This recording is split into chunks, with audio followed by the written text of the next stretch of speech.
എന്ത് സ്റ്റാർട്ടപ്പ് തുടങ്ങിയാലും 8 നിലയിൽ പൊട്ടുന്ന ഞാൻ ക്ലോത്തിങ് ബ്രാൻഡിന് ശേഷം മേ ബി അടുത്തേലും ശരിയാവുമെന്ന് വിചാരിച്ച് കുറച്ച് ബിസിനസ് ഐഡിയ ആയിട്ട് ഉമ്മന്റെ അടുത്തേക്ക് പോയി. ഉമ്മ കുറച്ച് പൈസ തന്ന് സഹായിക്കണം എന്ന് പറഞ്ഞതേ എനിക്ക് ഓർമ്മയുള്ളൂ. എന്തെങ്കിലും ഒരു കഴിവുണ്ടോ?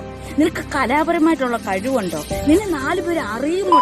പിന്നെ മുറ്റത്തെ തേങ്ങ പൊളിച്ച് വിറ്റാലോ എന്ന് ആലോചിച്ചു. ഒരു വെയിലത്ത് 20 തേങ്ങ അങ്ങോട്ട് പൊളിച്ചപ്പോ എനിക്ക് മനസ്സിലായി ഇത് എനിക്ക് പറ്റിയ പണിയല്ല. കൗതുക ലേശം കൂടുതലാണ്, മാപ്പാക്കണം. But never give up. മോള് വെയിലത്ത് കഷ്ടപ്പെട്ട് പണിയെടുക്കുന്ന കണ്ടിട്ടായിരിക്കും എനിക്ക് നല്ല ഹെൽത്തി ആയിട്ടുള്ള മുന്തിരി സർബത്ത് തന്നെ വെയിലത്ത് അങ്ങ് ആത്തേക്ക് കയറി കണ്ടിട്ട് ഒരു ഗ്ലാസ് അങ്ങ് കുടിച്ചപ്പോ തന്നെ എന്താ ഒരു ഹീലിംഗ് എന്നറിയാം. പിന്നെ ഇത് നല്ലൊരു റിഫ്രഷിംഗ് ഡ്രിങ്ക് കൂടിയാണല്ലോ. ഗ്രേപ്പ് ആയതുകൊണ്ട് തന്നെ ഹെൽത്തിന് നല്ലതാണ്. 2 in 1 ബെനിഫിറ്റ് എന്നൊക്കെ പറയാം. ഇതുപോലത്തെ ഒരുപാട് നാച്ചുറൽ ആയിട്ടുള്ള ഹെൽത്തി ഡ്രിങ്ക്സ് നിങ്ങൾക്ക് വേണമെന്നുണ്ടെങ്കിൽ ഈ പേജ് ഒന്ന് ചെക്ക്ഔട്ട് ചെയ്ത് നോക്കുക. സ്ക്വാഷും അതുപോലെ ഒരുപാട് ഡ്രിങ്ക്സും ഒക്കെ ഇവരുടെ പേജിൽ അവൈലബിൾ ആണ്. പിന്നെ ബിസിനസ് ഐഡിയാസ് എന്തെങ്കിലും നിങ്ങൾക്ക് വേണമെന്നുണ്ടെങ്കിൽ ലിങ്ക് കമന്റ് ചെയ്തോളിട്ടോ. അപ്പൊ ബൈ.